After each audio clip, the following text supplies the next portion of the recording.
we look at the CMO, there are tremendous opportunities. In fact, the largest area of the financial statement is sales. That's 100% of the income statement. And that top level, which is the largest level and the greatest scale of AI is through the chief marketing officer. The number one area of benefit of AI is in the personalization and customer engagement. Hyper-personalized marketing so that you see a different ad than I see.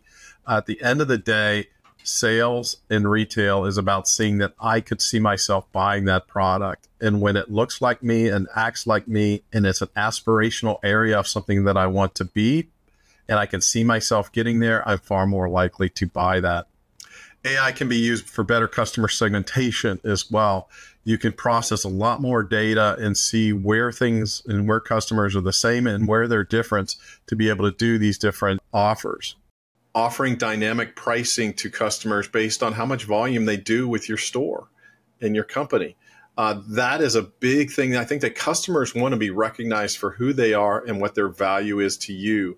And they're open to getting better prices based on their relationship with you. In fact, they fully expect that. And that's what AI has the opportunity to do there. Content creation and optimization of that content across all your channels as well. Being able to schedule in advance unique personalized content that can go at scale across social platforms is a huge opportunity for the CMO. Better reporting and better analytics. What's working and what's not working? How do you know when things are not working? And being able to identify and fix those things faster. Generative AI can have a huge opportunity for CMOs in that particular area. Improving the customer experience overall. Being able to have expert systems in the hands of your associates to meet the needs of customers. So let's use an example. You work in an electronics store. You have a customer that comes in. If you have the customer history of what they've purchased in the past and an expert system of known problems or issues that may have connecting those to other things, you have a tech support advisor expert that can be available for your associates in real time using that customer information to really pinpoint the opportunities there. You're able to benefit from data-driven decision-making as a result of these tools where you're getting better data, more accurate data, and data that's been filtered through so you're getting to the main thing being the main thing to improve your operations. And then finally, you have the opportunity for innovation and product development to provide new opportunities to increase sales for your customers. AI can fundamentally change how CMOs and marketing teams approach the key aspects of the function, be it market research, brand management, campaigns, digital marketing, customer experience, or sales enablement, you name it. Just a couple of examples, starting with market research. The success of retailers largely depends on their ability to understand the shift in consumer preferences and adapt the retail offerings to meet the shifting preferences. The convergence of data, compute, and AI have accelerated the ability of marketers to quickly analyze vast amounts of data, understand the changes in consumer behavior, and present retail offerings that create value for consumers and also drive revenue for the retailers. Second, when it comes to marketing content development that requires creativity, creative burnout can get in the way of producing impactful content in a timely manner. Generative AI can help overcome these challenges by providing some initial ideas to start the creative process going. In an AI-driven future, we're seeing that CMOs are really tasked with being data custodians for the first time. So leading the charge on AI strategies and championing AI to augment creativity while also ensuring data governance and integrity underpin every single insight, which is absolutely critical for personalization, which is something we all focus on in marketing.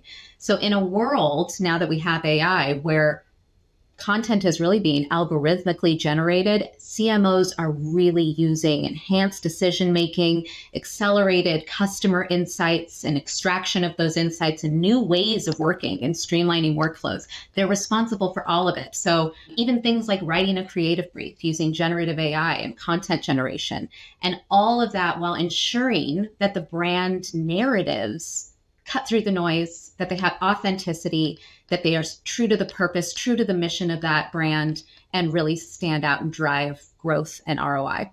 So there are two ways that AI is really going to transform the role of CMO. One is it's going to enable CMOs to be even more aspirational and visionary.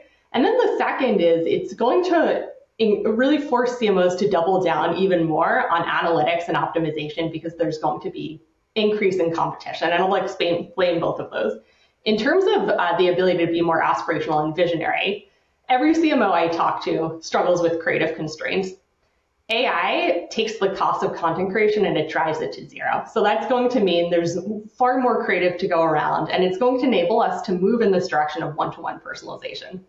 The challenge is every other brand is going to be doing the same thing. So we're going to see more advertisements, and there's going to be more competition for the share of consumers' attention. When I think about how AI will transform the role of the CMO, I really think about how it will enable retail CMOs and their teams to do the best work of their careers. Like at its very core, AI will automate many of the tasks that drain like the souls of marketers, taking their time away from ideation and innovation. So things like content creation using your brand voice, or derivative content creation, or analysis of what your competitors are doing in market, or even governance. How are you managing legal disclaimers? So imagine what retail marketers could do if every single marketer had AI and Gen AI operating in what they do. Just think of the time they could get back each day and what they could create with that newfound time. AI really is all about driving efficiencies regardless of the role within an organization, but specifically for the CMO, AI can help drive efficiencies in the sense that it can help the CMO find patterns in various market research presentations that they're being given by their teams. It can also highlight differences and similarities among the insights that they're being served, and can help drive better results from the presentations that they're being given by analyzing the data in maybe nuanced and different ways than they've previously been thinking about it at their organization. So AI and what the major ways that AI is going to transform the role of the CMO, there's a variety of ways. I think it's organizationally, in terms of how they're going to communicate with the board of directors, with the CEO. We know that AI, especially Gen AI, is the bright and shiny thing on the block right now. So a lot of CMOs are receiving directives or information from either the board of directors or the CEO president to say, what are we doing here? So managing expectations above, as well as how they build their organizations, is also going to transform their role to make sure that they've got the right talent, the right people, and the right partnerships as they look across the landscape, because talent is going to be challenged in having the right talent. So being able to have good partnerships and how that engages with their role is certainly going to transform the day-to-day activities of a CMO. AI is transforming the CMO's role into a more dynamic and data-oriented position. By leveraging AI, CMOs can make more informed decisions based on data analytics, streamline content generation, and tailor marketing strategies to individual customer preferences. This evolution is leading to a paradigm shift from a conventional marketing practice to strategies that are more nimble and centered around customer.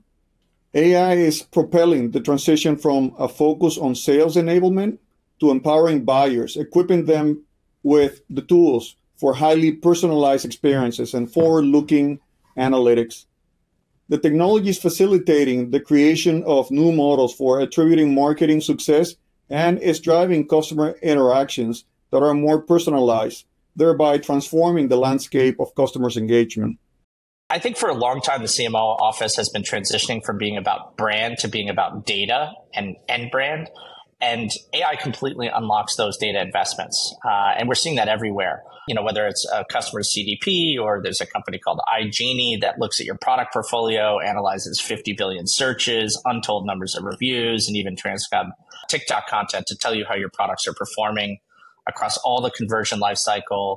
It can tell you like new opportunities in your product portfolio, like why hemp is a decelerating skincare trend. We're seeing even at the strategic area that Gen AI and AI is transforming completely the role of the CMO and the marketing teams. But even on a tactical level, Klarna just announced that they're increasing their marketing productivity, even though that they have to staff because they're using AI-based tools. So everything from the strategic to the tactical is being completely transformed by AI.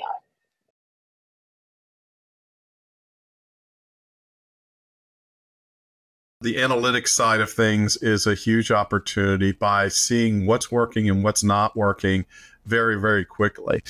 Because one of the things that happens with AI is the sheer volume of information is going to grow tremendously as a result of things. So we're seeing things that are serialized data because we're using RFID and getting to an every unit item. That means instead of having 10 of this SKU, we now have 10 different SKUs that we have to store that information on. And because of that, the amount of data that we have to process and find out what's going on goes up exponentially. So AI can be used in those analytics to sort through all those things. When you're studying a product, let's say, once again, using RFID as an example, you don't care if what's going on with all 10 of those items that are in your store that are tagged with the RFID tag. You care if they're still there or not, but you're really interested in what moved, what changed location, and sorting through that data to get to the real data of what moved and why did we sell that item. That's where the real benefits from the analytics come into play. So when you think about consumer insights and the ability to target audiences and the ability to grab massive amounts of data through the use of AI to have better personalization. So thinking about data platforms that are going to be digital natives that will assist retailers in aggregating anonymous data, unknown shoppers that are not part of loyalty programs, and get better insights into them, leveraging social media, leveraging platforms like Connected Car or media companies. And I think where that really ends up manifesting into what I think is the high impact use case is when we go online shopping and are on the e-commerce site and we're thinking about conversational commerce really being a reality now compared to what it has been in the past. And so digital assistants, I think, are going to be the wave of the future in terms of how you shop online. And then that's just going to be the end result of massive amounts of data that will be known about me before I get to the website. So one of the things that we've been talking about, especially at Microsoft, for years and years and years, has been normalizing data, unifying data, sourcing data. But what has fundamentally changed with the advent of generative AI is this ability to find patterns in data. So for marketing, that's thinking of the right keywords, the right content, the right channels at the right time for the right customer. It's really shifted with the ability to enable non-technical employees, which most marketers are not necessarily doing coding all day, with this ability to find patterns instantaneously from their data so that they can use it to create more predictive marketing strategies, to create more personalized content, to be able to augment their creativity with AI. One of the really exciting and high impact ways AI is impacting marketing teams is through data access. Gone are the days where you really have to understand your company's schema and database structure, where you need to know SQL, where you need to know how to build visualizations. Now with generative AI, brands can just ask questions about their data in natural language and get responses. When I think about how we can leverage AI in order to optimize ROI through data analytics, I think about, the retail industry is, famous for the number of new products that get brought into market. Let's say it's 30,000 new products every year. And yet such a high percentage of them don't make it, right? So in previous years, we would have said, as a former retailer myself, I would say there's too much data. I can't, or I don't have access to the data. And then once I have access to the data today, it's how do I differentiate the signal from the noise, right? Because there's so much. But today, AI, or today and in the near future, AI can allow retailers to do things like create digital twins. Think about going down to a digital twin to an individual customer. And then with these digital twins, think about how a CMO can test a campaign, test an offer before they invest the funds in market to do so, and see how they would perform with that very personal digital twin of a customer from a true one-to-one marketing perspective. So AI is really great at synthesizing research and data and figuring out where those patterns are, and then also making recommendations for tweaking certain variables within a marketing mix and optimizing product assortment, pricing strategy, promotional strategies, and even distribution so that the right products can get to the right consumers. And that ensures that the ROI is there and that all of the different inputs within the marketing mix are maximized to achieve the most effective results with the consumer when shopping. Part of the Holy Grail is being able to really understand what is happening with content and being able to use the large language models and also get to multi-touch attribution. That's always been one of our biggest challenges, is really understanding where the consumer is touching our brand. And that can happen in so many parts of the journey, from awareness, consideration, all the way through to conversion and retention. Being able to really bring together all these disparate parts of the journey through data and large language model is going to allow us to get a better handle on the return on investment that a marketer is getting for the efforts that they're putting forth in terms of either their paid media as well as earned and owned media. So marketing ROI and the use of AI. So that's where I lean back on saying that the chief marketing officer is going to be a chief deployment officer.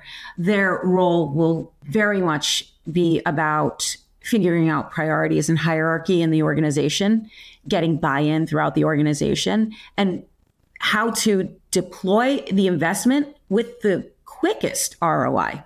The ROI is without question there, but where? And that's where the industry is right now. Where? The CMO absolutely can figure that out and point that out. And there's some low-hanging fruit that they would probably more than likely focus on, such as e-com copy can be written with AI. And so there's an ROI on that by speed and efficiency. There's also product search, a lot of conversation around that. And there are some true partner winners out there, and they can deploy resources there and see a return there. And of course, ad spend. ROI is a big question. We struggle with in-store attribution and online attribution. We struggle with a very complex conversion cycle with multi-attribution. And AI is one of the few tools that can take the noise and the many, tens of thousands of different signals and then provide the answer as to what truly optimizes your campaigns. It's just too complex for the human eye and too complex for traditional querying of databases. And so AI is allowing us to look at all the different factors that influence marketing ROI. And so as a result, everybody's hooking up as much data to these things as possible. And I think what you're going to see is a whole kind of real meaningful transition in ROI.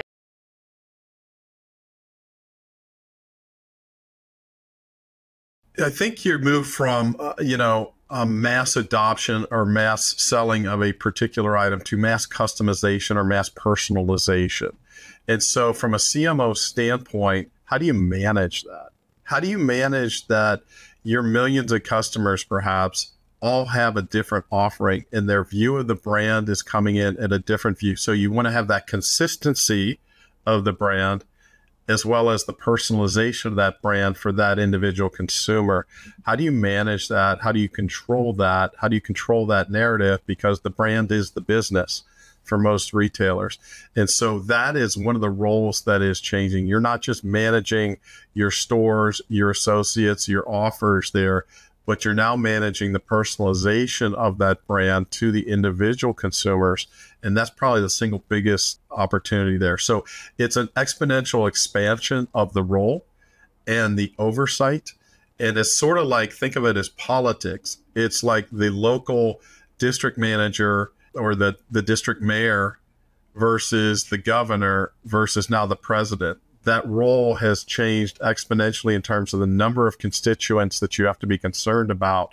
And thus, you've got to be very, very good at managing entire networks of opportunities. So that CMO role becomes a lot more operational in a way, the way they have to think through these things, not just pure innovation for innovation's sake.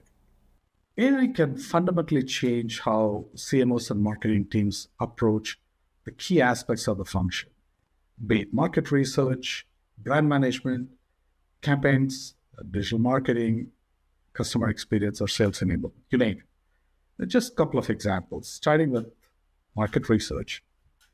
The success of retailers largely depends on their ability to understand the shift in consumer preferences and adapt the retail offerings to meet the shifting preferences. The convergence of data, compute, and AI have accelerated the ability of marketers to quickly analyze vast amounts of data, understand the changes in consumer behavior, and present retail offerings that create value for consumers and also drive revenue for the retailers.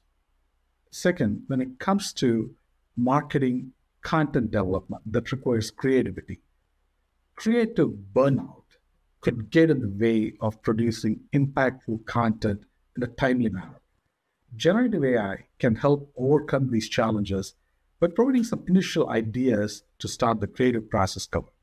The first thing I want to really clarify is that Gen AI is once again the bright and shiny object on the block right now.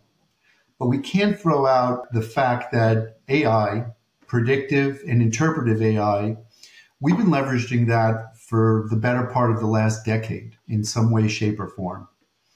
So while Gen AI is very important and is going to create some seismic shifts in how we market and how the CMO office evolves, we still need to consider that there's huge value in the AI that we've already been leveraging for years.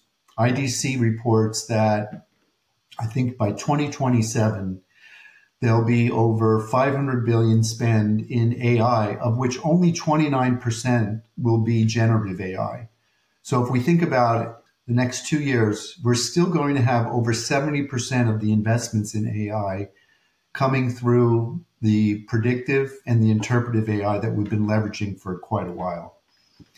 So how this is then going to evolve for the pivot is how do we use all these different technologies and the AI? And we certainly have the idea of the human resources and the people.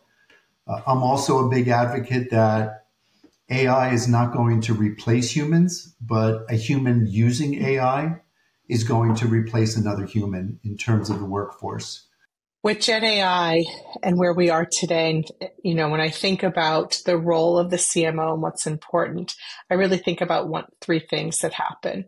One is focusing energy on high value add motions, and I'll talk about that in a minute. Second is creating fluency in your own organization. And third is staying current on regulatory changes. So the first, when I think about focus on your energy on high value add motions, most retail CMOs I know just have this huge passion for purpose, right? How do they define a once in a generation brand? And with Gen AI, CMOs can return to that thing that nourishes their soul, that they love to do so much, focusing on the purpose while leaving all the repetitive tasks to Gen AI.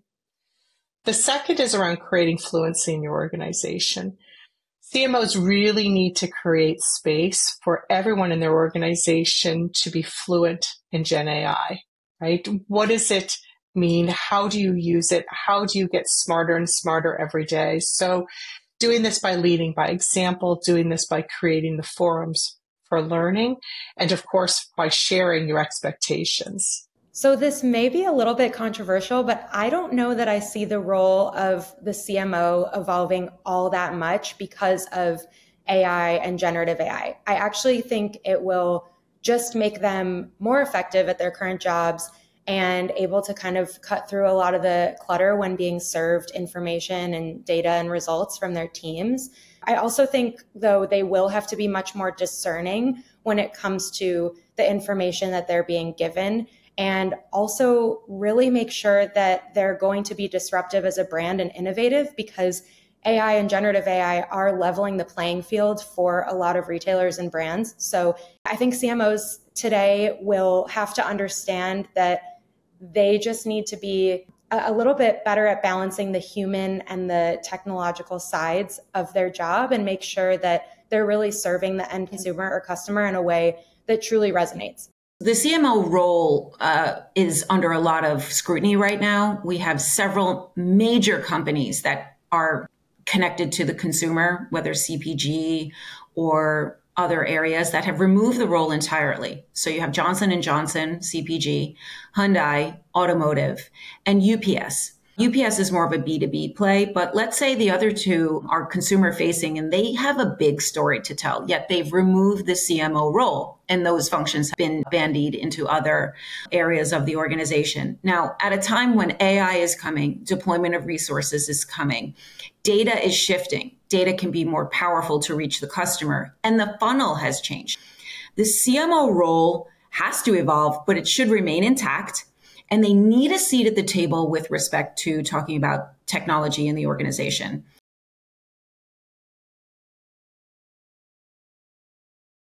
I think the considerations is your size when you're talking about a CMO role. Are you a large company or are you a smaller company? If you're a smaller company, it's easier to be nimble with AI. You can get quicker results much faster.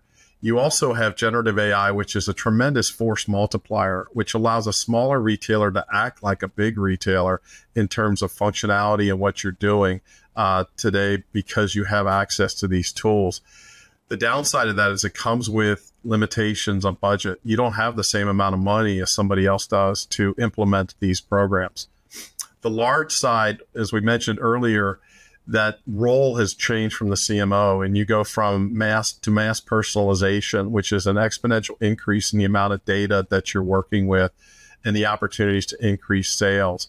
A 1% increase in sales for a large retailer is like having 100 times or 1,000 times of a 1% increase in sales for a small retailer. So you get the benefits of scale very quickly, but you also have the challenge of the size of the network that you have to manage as a result. CMO also, particularly from the large retailers, you have a risk of adding too much customer data into the hands of the associates there, and it can be creepy. All of us have an example where we've said something and then the ad just shows up on our phone the next time we open up our social network. If you don't manage that well in an organization, your associates can come off creepy using personalized information at the store level. However, if you do it right and you use it to inform the associate of who's coming and what they're thinking of, you can get higher sales. So let me give you an example. If you have the ability to know that I'm a photographer and then I'm coming into the photography department and I have a Canon EOS 5D, let's say, you're not going to sell me a point and shoot camera. You're going to geek out on the lenses. You're going to geek out on the technology that matches my particular camera and my affiliation there and that affinity. You're not going to sit there and say, hey, well, we've got this $99 point and shoot. No, this is somebody that spent thousands and thousands of dollars on this hobby. If you're able to provide that sort of information as a precursor to the sales associate, you're starting at a point of knowledge that's much higher. You're also able to pre-fetch knowledge about the higher end solutions in that environment. Thus, you can increase your opportunity for sales. However, you can use that completely in a creepy way as well. And that's what you've got to be concerned about when you're marketing these systems. And then finally, the last thing for the large retailers, the data is going to be overwhelming. You have to have the systems in place to sort through the data and get to the right thing so you can make the right decisions as a result of that. One of the other things that you've got to take into consideration for everybody is data privacy, data security related to that. What is the ethical ways that you need to use this data and take advantage of AI, because you could very quickly get into unethical situations, sharing of personal information there. You've got regulations, certainly when it comes to different parts of the world that you have with personal information. All of those things are factors and considerations that you have to take into place. And then finally, your associates that keep trying new tools, because they seem to come out every day, a new tool that could help increase sales. But how do you do that in a way that you don't compromise potentially the data security of the operation? Those are all concerns that you would have as a CMO for that environment.